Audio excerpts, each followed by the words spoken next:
snowflakes right behind me, but you mentioned it here, Kyle. We got some snow on the way for your Thanksgiving night. We could be talking about a few inches here by the time we get through your Friday and into your Saturday morning. So here's how it kind of starts off for us. So we see some of that snow develop tomorrow night, most likely after dark for us here in the metro area, maybe a little bit earlier as you head north of town.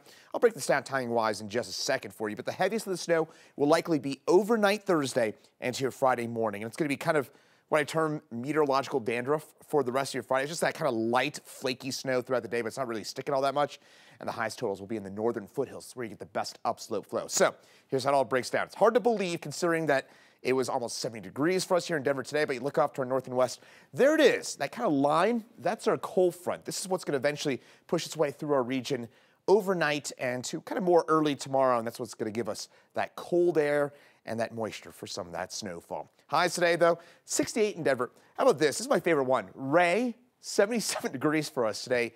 You're under a winter storm watch because Colorado. 40s and 50s for us in the high country for those highs. Most of what you were looking at there, about 15 degrees above our seasonal averages for this time of year. So there's that cold front. I was showing you that over Idaho and Wyoming. This sweeps south overnight tonight. By early tomorrow morning, you'll notice some of those clouds starting to thicken on up and that colder air settling its way on in through much of the kind of I-70 corridor on north. And then as we head through the day, that cold front continues to push its way on through.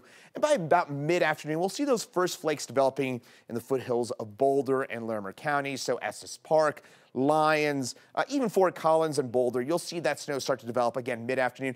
It's going to take a little while for it to stick. It was so warm today, so the ground is really, really warm. So it's going to take a minute for that snow to stick. Meantime, for tonight, temperatures drop back into the low 30s for us. It's going to be chilly by tomorrow morning. Speaking of tomorrow, we only top out in the low to mid 40s. Again, most of the day, just kind of cloudy, cool, kind of nice Thanksgiving weather if you ask me. But temperatures topping out in the low to mid 40s. It's about 10 degrees below average for this time of year, about 30 degrees colder compared to today. So those highs, again, 40s Eastern Plains, 30s into the high country.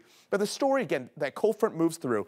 Then that snow starts between about 5 and 10 p.m. tomorrow in the metro area, especially west of Denver, maybe a little bit earlier. And then as we head through the night, that's when that snow continues to kind of slowly filter its way south on I-25. And by about, I would say, about midnight, 1 a.m., basically most of the I-25 corridor will be looking at its snowfall. And it's going to take a little while for it to stick, as I mentioned. By about midnight or so, that snow will actually be sticking for us here across the I-25 corridor. But this is going to be kind of a slow duration event. What I mean by that, it's going to take a while for the snow machine to really get cranking. So that snow, it's going to be a slow accumulating snow throughout the day on your Friday. This is the way I like to look at those snowfall totals rather than telling you exactly what you're going to get. This is, I think, the best way to kind of foresee it. So confidence-based forecast. What I mean by that, I'd say it's about a 3 in 5 chance that you end up with 2 to 4 inches worth of snowfall, a 30% chance that we end up with a bit more than that, and about a 10% chance that we end up with only a trace to an inch of snowfall. This is where we're going to be looking at the best chance for some of those higher totals. We've got an easterly direction of that upslope flow, and that's why I think the foothills of both Boulder and Larimer counties, this is where we're going to probably be looking at some of those jackpot totals. Ski resorts, if you're a skier, Eldora, Winter Park. Those are going to be the areas that are going to end up with those highest totals because of this setup. Fort Collins, 4 to 7 inches of snow. That's your most likely scenario. I'm going to go through a few more of those as we get over the next few minutes. So I'm going to have some more of those confidence-based forecast totals. But here's a look at how that 7-day forecast looks. Temperatures only topping in the 20s for Friday and Saturday. Warmer by next week.